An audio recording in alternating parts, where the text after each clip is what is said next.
Aku mau ngasih ini ya, skenario Bitcoin ya, yang kemarin aku share, yang aku punya keyakinan 80% mungkin ke angka sana. Itu adalah, kalau aku pikir-pikir, itu kemungkinan adalah skenario terburuk. Dan aku ada dasar juga kenapa aku bilang skenario terburuk. Jadi gini, chart yang ini, yang sekarang lihat ini kalau misalnya kita geser ke weekly, di sini kelihatan bahwa di weekly di sini ada FVG. Artinya di sini ada support kuat ini untuk yang weekly di 56 sekian ya, 56 400 300 itulah. Pokoknya di area ini. Kemudian makanya ini jadi ini ya. Ini aku ganti aja jadi orange. Oke. Jadi ini adalah support untuk weekly-nya ya. Sementara kalau kita lihat di ini, di chart yang lebih kecil, di satu hari, itu terbentuk FVG di titik ini, di dua titik, di titik ini 49 dan titik 51 sekian. Sebenarnya ada lagi satu lagi, cuma udah ditembus di area ini, udah ditembus ya, makanya udah hilang. Kalau kita pakai ini, aku punya ini ya, apa namanya, punya teori tiga bandar ya.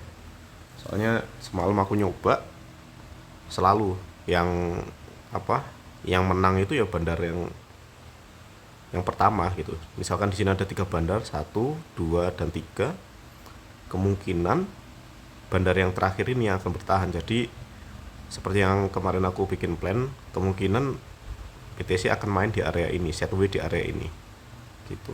Dan kalau misalnya kita geser ke ini ya, ke posisi BTC sebelum-sebelumnya, ini memang area penting, area 49,5 dan 51,8 di sini di bulan Februari. Iya, bulan Februari kalau misalkan dilihat, ketika menyentuh angka 49 di area ini, itu kan dia ini ya, reject lagi, habis itu tiba-tiba ditembus langsung dua garis kayak gini, dua resisten langsung ditembus, tapi langsung balik lagi, nyoba lagi, reject sampai akhirnya beneran ditembus. Nah, ketika resisten ditembus, dia akan jadi support. Nah, kayak gini, dia jadi support sampai akhirnya, kalau misalkan ini nggak bisa di ini, support ini nggak bisa dipertahankan, sampai di sini masih bisa ini, sampai bulan April itu masih bisa, sampai akhirnya beneran dijebol di Mei kayak gitu. Dan kondisi selanjutnya, nah kondisi yang kemarin sempat ke 52 ini, kalau dilihat ini kan reject terus ya, terus tiba-tiba ditembus, cuma langsung dibalikin arah, langsung jatuh lagi. Jadi titik ini masih menjadi resisten dia setelah bulan Mei, dan terjadi lagi di sini. Cuma di sini bagus, candle pertama dia langsung bisa nembus. Kemudian hari berikutnya, jadi candle pertama pas di tanggal 5 Oktober dia langsung nembus resisten yang pertama yang di 49. Kemudian di hari berikutnya dia nembus yang resisten yang kedua gitu. Kemudian kalau di sini dilihat ada resisten lagi dan berhasil ditembus, naik terus, naik sampai tiba-tiba ada momen di sini. Sebenarnya ini yang di sini di area 63.400 ini, itu di chart 4 jam sih kelihatannya, baru bisa dilihat FVG-nya. Nah, di situ ada FVG di area itu. Jadi untuk plan pertama aku kemungkinan kayak gini. Jadi kemungkinan dia akan turun, anjlok nih sampai area ini. Itu plan yang paling jelek lah itu. Terus planku yang kedua,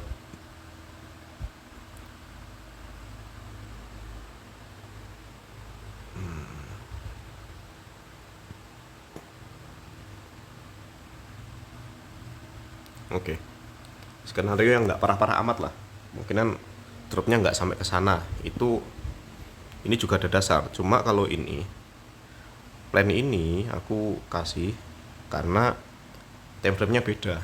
Kalau tadi aku dasarku adalah time frame apa? Time frame weekly, kemudian aku geser ke daily. Kali ini aku kecilin lagi dari daily. Ini kalau bisa dilihat itu daily dan aku geser ke 4 jam. Jadi gini. Pertama, di daily itu bisa dilihat. Tetap ya, angka pentingnya tetap ini. Tetap di area 4 jam. Nah,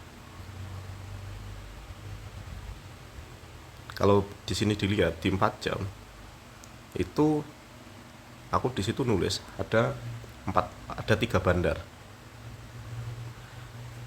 Ini kebalik ini angkanya. Ya sudahlah. Pokoknya di situ itu dari ada 1 2 3 ya. Itu maksudnya urutan bandar-bandarnya. Jadi yang ketiga itu yang pertama malah. Jadi bandar yang pertama, terus ada bandar kedua, terus bandar terakhir. Nah, dari pengalamanku sekali lagi yang bandar yang terakhir itu kemungkinan gampang banget dijebol. Jadi angka 57 ini aku yakin gampang banget dijebol, ini bisa. Yang kedua ini kemungkinan bisa dijebol. Nah, yang ketiga itu kemungkinan dia akan bertahan. Dan kalau misalkan kita geser lagi ke kondisi yang sebelumnya, kondisinya akan sama. Dan kalau menurutku di chart 4 jam ini lebih banyak bisa menjelaskan sesuatu, karena kayak lebih detail gitu loh daripada yang di satu hari. Di kondisi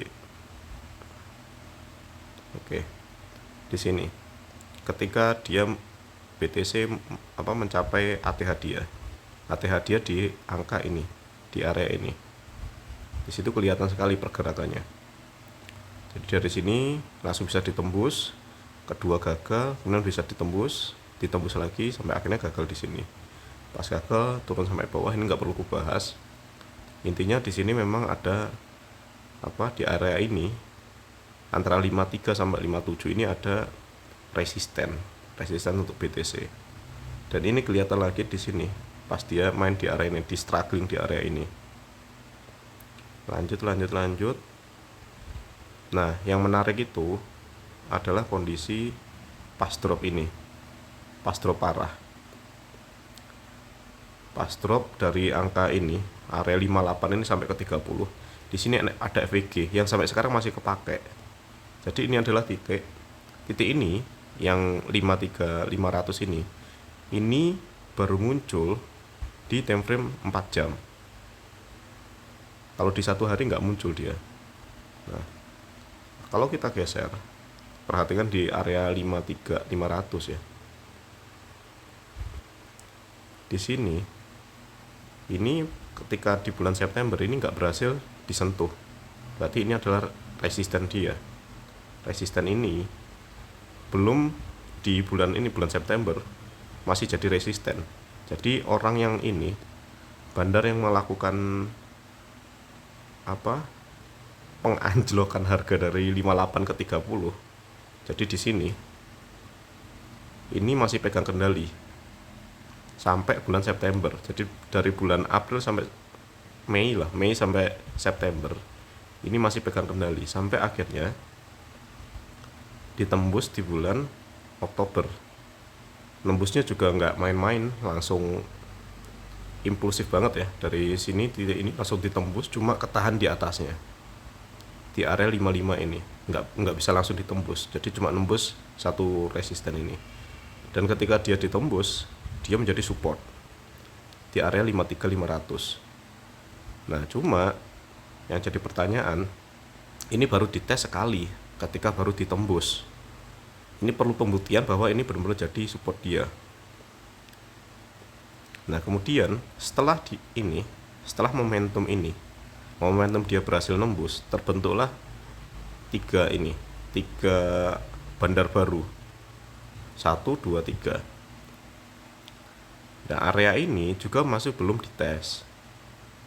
ada 3 bandar ini belum dites. Nah, kalau kita lihat pergerakan selanjutnya ini kan ya itulah struggling nggak jelas. Nah, sekarang adalah momen tes. Nah, di momen tes ini terbentuk beberapa titik. Pertama, di sini ada resisten BTC. Aku kasih garis saja ya.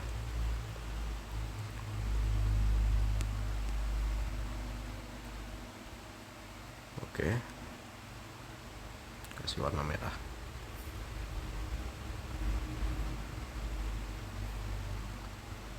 Nah, di ini ketika dia mencapai ATH dia angka 69 ini, ya area inilah ya. Ini lagi-lagi ada yang bikin ini bandar yang mengontrol untuk harga turun. Ada 3 bandar nih, lagi-lagi 3 bandar. Jadi ada 3 bandar di atas sama 3 bandar di bawah di time frame 4 jam ya. Nah, sekarang posisi kita mau ngetes yang bandar yang di sini. Aku yakin ini bisa banget ditembus sih. Jadi angka 57800 bakal ditembus bentar lagi. Dan pada akhirnya dia akan bermain di sini. Jadi kalau misalkan nih time frame ini skenario terbaik ya. Jadi kalau misalkan dilihat di 4 jam, kemungkinan dia akan drop cuma sampai area ini. Nggak sampai 53 bahkan. Tapi nggak tahu kalau misalkan memang bandarnya kuat untuk 3 bandar yang di sini ternyata kuat, dia akan menghabiskan 3 bandar yang di sini. Dan kita kemungkinan gesernya ke time frame yang ini, yang di 1 hari ini, di skenario terburuk. Jadi nanti kita lihat aja posisi dia gimana. Soalnya di skenario terburuk ini jatuhnya lumayan dari itu tadi, dari angka berapa tadi, dari area ini ya 56 ini 56555 ini dia bisa main di area ini.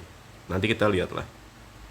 Kalau aku ngelihat nanti OBV juga bisa jelasin soal itu sih. Jadi kemungkinan dia bakal price actionnya gimana ketika dikasih harga yang tadi di area 56 tadi. Kalau misalkan ternyata 53 setengahnya itu kuat, berarti ya di situ dia mainnya pakai time frame yang 4 jam itu. Kayak kira-kira kayak gitu ya. Aku agak susah jelasinnya ini, kalau nggak ketemu langsung agak susah Om. Tapi kalau nanti ketemu langsung bisa kita ngobrol soal ini. Intinya aku ada 2 skenario. Skenario pertama dia akan main di sini, main di area 51,8 sampai 49,5, atau terburuknya sampai 48 lah. Pokoknya area ini skenario pertama. Skenario aku yang kedua itu kita cuma main di area ini, di area 56.500 sampai 55.300 sampai area ini. Ya kita lihat nantilah gimana hasilnya. Oke, semoga membantu.